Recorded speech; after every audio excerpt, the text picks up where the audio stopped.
ಕರ್ತನ ಪರಿಶುದ್ಧ ನಾಮಕ್ಕೆ ಸ್ತೋತ್ರ ಉಂಟಾಗಲಿ. ಈ ಮುಂಜಾನೆ ವೇಳೆ ವಾಕ್ಯ ನೋಡ್ತಾ ಪ್ರತಿಯೊಬ್ಬ ದೇವರು ನಿಮ್ಮೆಲ್ಲರನ್ನು ಆಶೀರ್ವದಿಸಲಿ. ನಾವು ಪ್ರಾರ್ಥಿಸೋಣ. ದೇವರ ಸನ್ನಿಧಿಯಲ್ಲಿ ಮಹಾಪರಿಶುದ್ಧನು ಸರ್ವಶಕ್ತನೂ ಆಗಿರುವಂಥ ನಮ್ಮ ಪರಲೋಕ ತಂದೆಯ ದೇವರ ಅಪ್ಪ, ಒಂದು ಒಳ್ಳೆಯ ಸಮಯಕ್ಕೆ ಸ್ತೋತ್ರ ಸ್ವಾಮಿ. ತಂದೆಯ ದೇವರು ಈ ಮುಂಜಾನೆ ವೇಳೆ ರಾಜನಿಯ ಸನ್ನಿಧಿಯಲ್ಲಿ ಮತ್ತೊಂದು ಬಾರಿ ಪ್ರಾರ್ಥಿಸಲು ಜೀವಳ ವಾಕ್ಯವನ್ನು ಧ್ಯಾನಿಸಲು ಕೊಟ್ಟಂತಹ ಕೃಪೆಯಾಗಿ ಸ್ತೋತ್ರ ಕರ್ತನೆ. ದೇವರು ಹೌದು ಸ್ವಾಮಿ, ಪ್ರತಿದಿನ ಜೀವಳ ವಾಕ್ಯದ ಮುಖಾಂತರ ನಮ್ಮನ್ನು ಮಾತಾಡಿಸಿ ಬಲಪಡಿಸುವ ನಿಮಗೆ ದೇವರೇ ಸ್ತೋತ್ರ ಸ್ತೋತ್ರ ಸ್ತೋತ್ರ ರಾಜ. ಈ ದಿನದ ಸ್ವಾಮಿ ಯಾರ್ಯಾರು ಈ ವಾಕ್ಯ ನೋಡ್ತಾರೋ ಪ್ರತಿಯೊಬ್ಬರು ನೀನು ಬಲಪಡಿಸು ರಾಜ.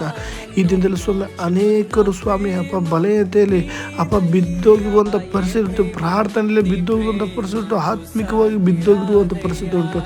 ಈ ದಿನ ಕೇಳ್ಪಟ್ಟ ವಾಕ್ಯ ಕೇಳ್ಪಡುವಂಥ ಒಂದು ಜೀವನ ವಾಕ್ಯ ಒಬ್ಬೊಬ್ಬರ ಜೀವಿತದಲ್ಲಿ ಈ ಮುಂಜಾನೆ ವೇಳೆಯಲ್ಲಿ ಬಲವಾದ ಕಾರ್ಯ ನಡೆಸಲ್ಪಡೆ ಎಂದು ಅಪ್ಪ ನಿನ್ನ ಜೀವನ ವಾಕ್ಯಕ್ಕೆ ನನ್ನನ್ನೇ ತಗ್ಗಿಸಿ ಸಮರ್ಪಿಸಿಕೊಟ್ಟು ಪ್ರಾರ್ಥಿಸ್ತಾನೆ.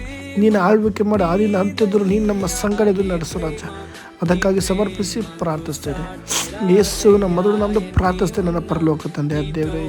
ಆಮೇಲೆ ಸ್ತೋತ್ರ ಸ್ತೋತ್ರ ಹಾಲೆಲೂಯ ಸ್ತೋತ್ರ. ಕರ್ತನ ಪರಿಶುದ್ಧ ನಾಮಕ್ಕೆ ಸ್ತೋತ್ರ ಉಂಟಾಗಲಿ. ಗುಡ್ ಮಾರ್ನಿಂಗ್ ಪ್ರಿಯ ದೇವರ ಮಕ್ಕಳೇ, ನೀವೆಲ್ಲರೂ ಕರ್ತನ ನಾಮದಲ್ಲಿ ಸಂತೋಷವಾಗಿದ್ದಂತ ನಾನು ಬಯಸ್ತೀನಿ.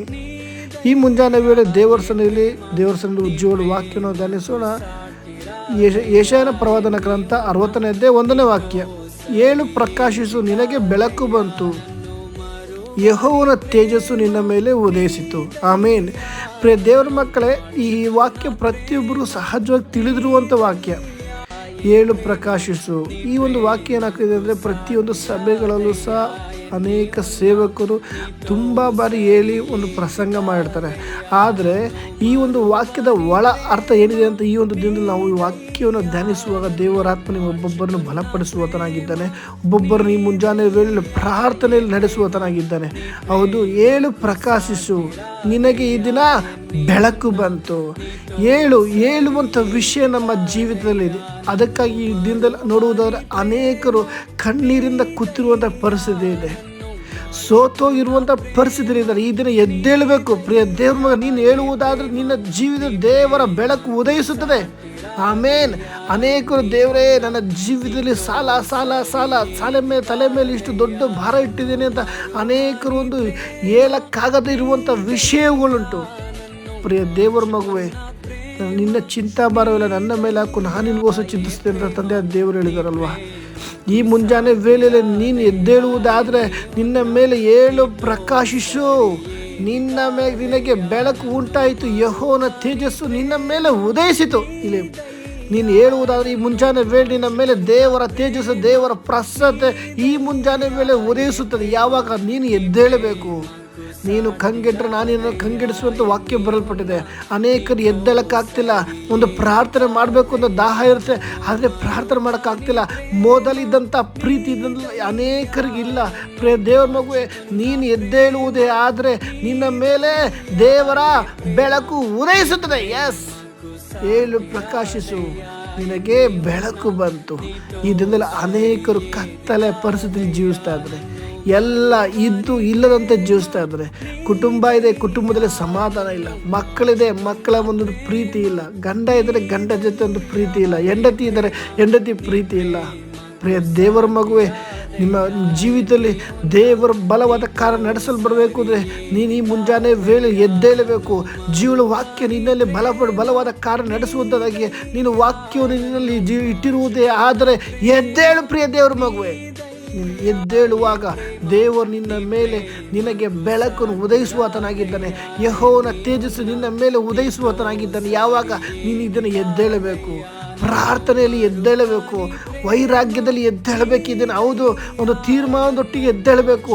ಮೊದಲು ನಾವು ದೇವ್ರ ಸನ್ನಿಧಿ ಬಂದಾಗ 5 ಗಂಟೆ ಪ್ರಾರ್ಥನೆ ಏನು, 7 ಗಂಟೆ ಪ್ರಾರ್ಥನೆ ಏನು, ಸಂಜೆ ಪ್ರಾರ್ಥನೆ, ಕುಟುಂಬ ಪ್ರಾರ್ಥನೆ, ಸಮಯ ಸಿಕ್ಕುವಾಗ ದೇವರಿಗೆ ಒಂದು ಸಮಯ ಕೊಡ್ತಿದ್ದೋ. ಆದರೆ ಈ ದಿನದಲ್ಲಿ ಅವೆಲ್ಲ ಎಲ್ಲೋ ಬಿದ್ದೋಗಿದೆ. ಪ್ರಿಯ ದೇವ್ರ ಮಕ್ಕಳೇ, ಅನೇಕರ ಜೀವಿತದಲ್ಲಿ ಪ್ರಾರ್ಥನೆ ಕಮ್ಮಿಯಾಗಿದೆ. ನೀನು ಈ ದಿನ ಪ್ರಾರ್ಥನೆಯಲ್ಲಿ ಬಲವಾಗಿ ಎದ್ದೇಳುವುದೇ ಆದರೆ ಜೀವನ ವಾಕ್ಯ ನಿನ್ನಲ್ಲಿ ಬಲವಾಗಿ ನೆಲೆ ನಿಲ್ಲುತ್ತೆ.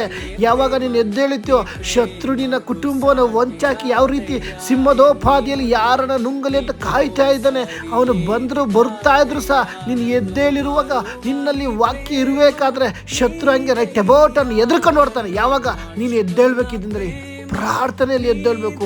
ಜೀವನ ವಾಕ್ಯ ನಿನ್ನಲ್ಲಿ ಇಟ್ಟುಕೊಂಡಿರುವಾಗ ಶತ್ರು ನಡುಗುವುದುಂಟು ಪ್ರಿಯ ದೇವ್ರ ಮಗುವೆ. ಎದ್ದೇಳಿಲ್ಲ, ಅದಕ್ಕಾಗಿ ಏಳು ಪ್ರಕಾಶಿಸು, ನಿನಗೆ ಬೆಳಕು ಬಂತು, ಯೆಹೋವನ ತೇಜಸ್ಸು ನಿನ್ನ ಮೇಲೆ ಉದಯಿಸಿದೆ. ಯೇಸು ಸ್ವಾಮಿನ ನೋಡಿದ್ರೆ ನಿಮಗೆಲ್ಲ ತಿಳಿದಿರುವಂಥ ಸಹಜರು ತಿಳಿದಿರುವಂಥ ಮಾತು, ಯೇಸು ಸ್ವಾಮಿ ಈಗ ಶಿಲುಬೆ ಹಾಕಿ ಪ್ರಾಣ ಬಿಟ್ಟ ಮೇಲೆ ಗುಹೆಯಲ್ಲಿ ಹಾಕಿ ಕಟ್ಟಿ ಗುಹೆಯಲ್ಲಿ ಹಾಕಿದ್ರು. ಆದರೆ ಶತ್ರು ಖುಷಿ ಪಟ್ಬಿಟ್ಟ. ಹೌದು ನೋಡು, ಲೋಕ ರಕ್ಷಕನು ಅವನು ತನ್ನ ಜನಗಳನ್ನ ಬಿಡಿಸೋಕೆ ಬಂದವನು ಈ ದಿನ ಗುಹೆಯಲ್ಲಿ ಹಾಕ್ಬಿಟ್ರು ಅಂತೇಳಿ ಆ ದಿನ ಏನು ಮಾಡಿದ್ರು, ಆ ನರಕದಲ್ಲಿ ಫುಲ್ಲು ಸಂತೋಷ ಪಾರ್ಟಿ. ಹೌದಲ್ಲ, ಎಷ್ಟು ಕುಣ್ಕೊಂಡೆಲ್ಲ ಸಂತೋಷ ಶತ್ರು ಅದನ್ನು ಕಾರ್ಯ ಮಾಡ್ತಿರ್ತಾರೆ. ಆದರೆ ಮೂರನೇ ದಿನ ಎದ್ದೇಳುವಾಗ ಅಲ್ಲಿ ದೇವದೂತರು ಬಂದು ಹೇಳ್ತಾನೆ, ಇಲ್ಲಿ ಆತನ ಇಲ್ಲಿಲ್ಲ, ಮತ್ತೆ ಎದ್ದಿದ್ದಾನೆ. ಎಸ್, ಆವಾಗ ಅದಕ್ಕಿಂತ ಮುಂಚೆ ನರಕದಲ್ಲಿ ಯಾರ್ಯಾರು ಪಾರ್ಟಿ ಮಾಡ್ತಿದ್ರೋ ಅಲ್ಲಿ ಯೇಸು ಸ್ವಾಮಿ ಎದ್ದಿದ್ದಾರೆ ಅಂತ ಕೇಳುವಂಥ ವಿಷಯ ಕೇಳ್ತಾ ಇದ್ದಂಗೆ ಅವ್ರಿಗೊಂದು ಭಯ ಉಂಟಾಯಿತು.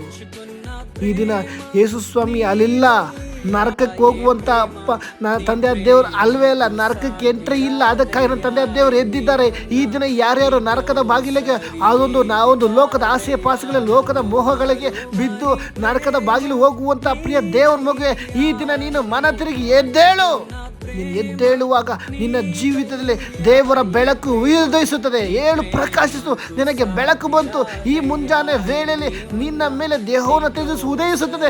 ನೀನು ನರಕದ ವಾಸಿಯಲ್ಲ, ನೀನು ಪರಲೋಕದ ಜೀವಿಯಾಗಿದ್ದೀಯಾ.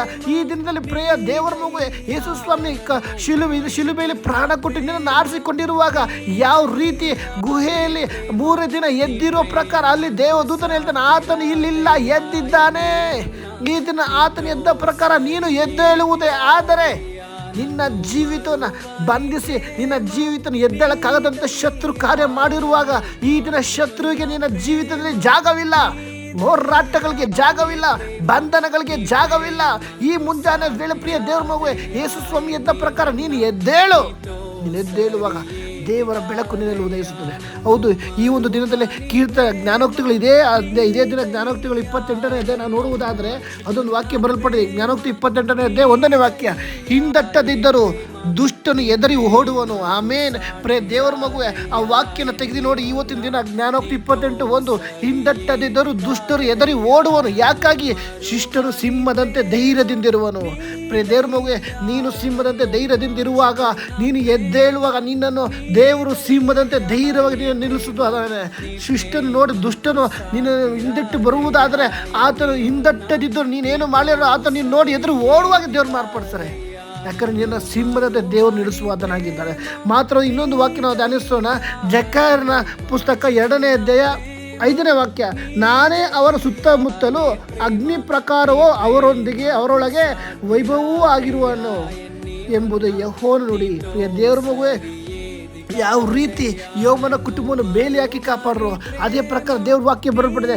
ನಾನೇ ಅವರ ಸುತ್ತಮುತ್ತಲು ಯಾವ ರೀತಿ ಅಗ್ನಿ ಪ್ರಕಾರವೋ ಅದರೊಳಗೆ ವೈಭವವೂ ಆಗಿರುವೆನು. ಆಮೇಲೆ ಪ್ರಿಯ ದೇವ್ರ ಮಗುವೆ, ನಿನ್ನ ಸುತ್ತಲೂ ಬೇಲಿ ಹಾಕ್ತಿಲ್ಲ, ಕಬ್ಬಿಣದ ಬೇಲಿ ಅಲ್ಲ, ಬೆಂಕಿಯ ಬೇಲಿ ಹಾಕಿ ಆತನ ಕಾಪಾಡುವತನ ಇದ್ದಾನೆ. ನೀನು ಇದನ್ನು ಎದ್ದೇಳಬೇಕು.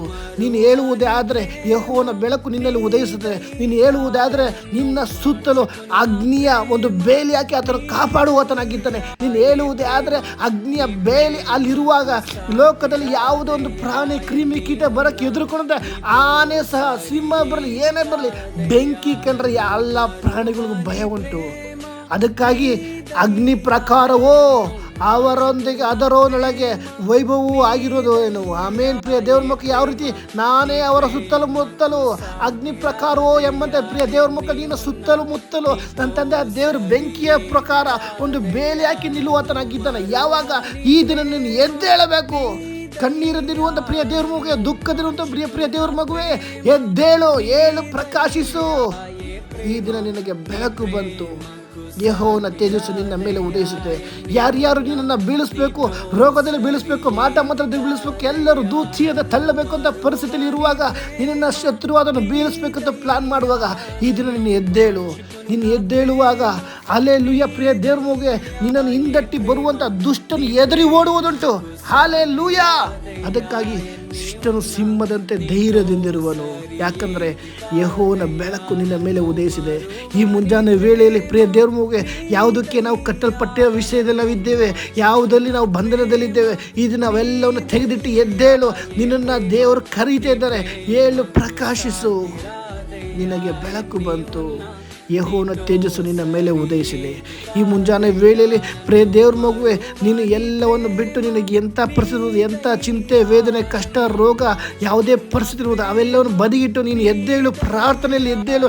ನೀನು ಪ್ರಾರ್ಥನೆಯಲ್ಲಿ ಎದ್ದೇಳುವಾಗ ನಿನ್ನ ಅಗತ್ಯಗಳನ್ನು ಆತನು ಸಂಧಿಸುವಾತನಾಗಿದ್ದಾನೆ. ಆದುದರಿಂದ ತನ್ನನ್ನು ಪ್ರೀತಿಸುವ ರೈತಕ್ಕ ಎಲ್ಲ ಕಡೆ ಅನುಕೂಲಕರ ಮಾಡುತ್ತೇನೆ ಅಂತ ಬರೆಯಲ್ಪಟ್ಟಿದೆ. ರೋಮಪುರದ 8:28. ಈ ವಾಕ್ಯದ ಪ್ರಕಾರ ನೀನು ನಡೆಸಬೇಕು ಅಂದರೆ ಈ ಮುಂಜಾನೆ ವೇಳೆ ನೀನು ಎದ್ದೇಳಬೇಕು.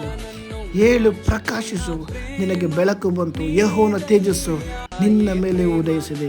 ಆಮೇನ್. ಈ ಒಂದು ವಾಕ್ಯದ ಮುಖಾಂತರ ದೇವರು ನಿಮ್ಮೆಲ್ಲರೂ ಆಶೀರ್ವದಿಸಲಿ. ಆಮೇನ್. ಸ್ತೋತ್ರ.